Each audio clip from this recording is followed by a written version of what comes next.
Kumusta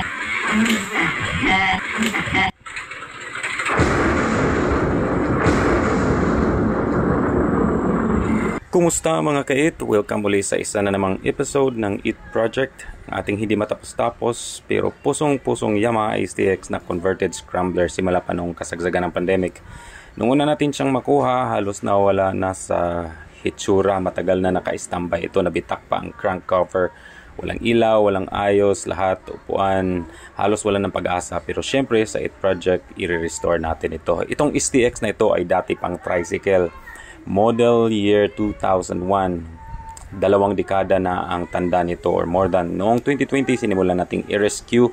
Tinanggal ang sidecar, tinapyas ang luma at hinananda para sa panibagong buhay. Nilagyan natin ng mas malaking gulong, scrambler style, handlebar, simpleng upuan at kinondisyon para kakayanin ng mga trail rides. At sa mga sumubaybay mula pa noon, ngayong 2025, tumakbo pa rin siya. Pero syempre, hindi pa tapos ang build. At kaya welcome ulit sa panibagong video na ito. Ngayon, ayusin natin ang headlamp ng STX Scrambler dahil pondido na ang low beam at pati ang high beam hindi na rin umiilaw. Safety first palagi. Kaya tara, simulan na natin sa ating scrambler na hindi matapos-tapos. Paano nga ba magpalit ng pondido na headlamp? So both ngayon ay ang main highlight at saka yung low light ay pondido na. So nikagar na. Tatanggalin natin ito gamit ang 12mm na side. Ikutin lang at saka tatanggalin natin ito. Simple lang naman ito. Hindi mo na kailangan ng mekaniko. Makaka-save ka pa ng money tsaka oras na dadalhin mo pa doon sa shop.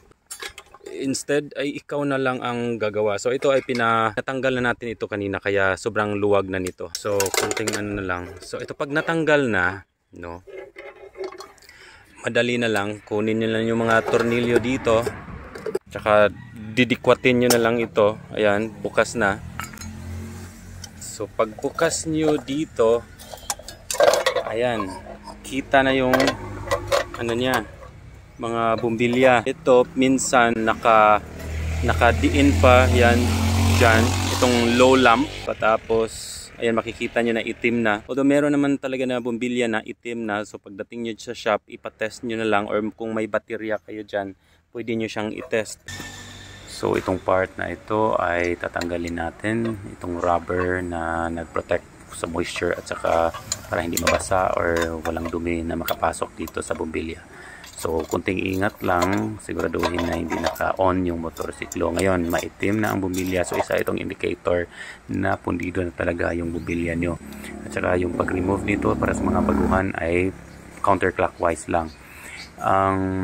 Pag nakikita nyo to at siguraduhin nyo na yung dalawang bumbilya, ito yung high at saka low beam. So, ito nga ang brand na ginamit natin. Tag 60 pesos lang ito. Mabibili nyo sa kahit saan. So, i-check nyo at saka i-compare nyo both. Meron namang indicator dyan, meron namang inscribe na information. Yung wattage ay siguraduhin, yung voltage nya, yung 12V at wattage, yun ang i-check nyo kung compatible both ang bumbilya na nabili nyo. So, itong maliliit, yung mga low beam at saka yung high beam, ito, mga bago. So, ayan, kabit na natin. Ang paglagay dito is tingnan nyo yung dalawang idiin nyo lang at saka i-connecta both yon, papasok dyan.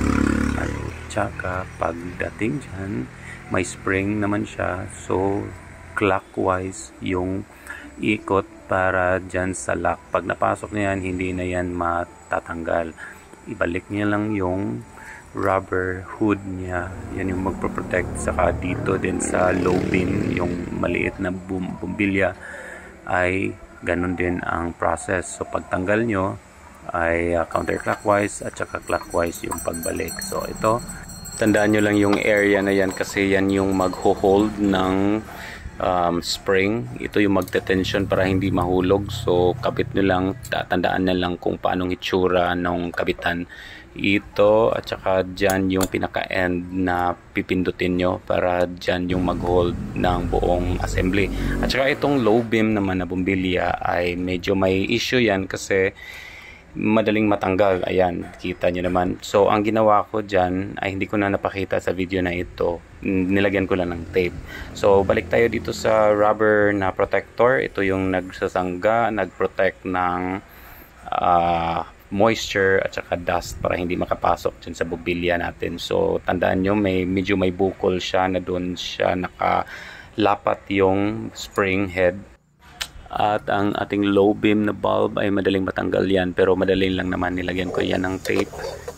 At ngayon ang takip naman ng buong assembly or yung headlamp ay atin na itong ibabalik dun sa pag-assemble. So may dalawang butas ito at saka siguraduhin na ilapat yan. So very simple lang naman ang mga tornilyo. Ang gagawin nyo ay clockwise at siguraduhin na nagkabit siya sa dalawang part yung lock dun sa loob.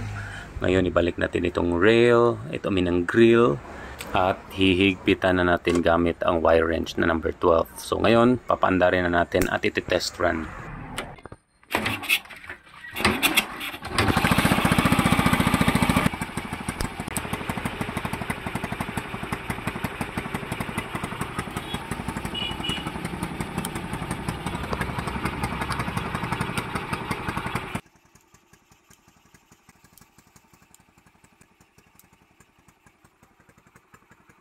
So far, kita nyo naman na okay yung light. Pero kung sa daan ay makikita natin na meron pa siyang kailangan talaga na adjustment. So ngayon pa test run na natin kasi medyo dapit hapon na, wala ng araw, lumubog na at perfect na ito para ma-test natin at yung proper adjustment kung paano natin siya gawin sa gabi. Pero sa ngayon, mga ka-IT project, bakit nga ba napakahalaga ng maayos na ilaw?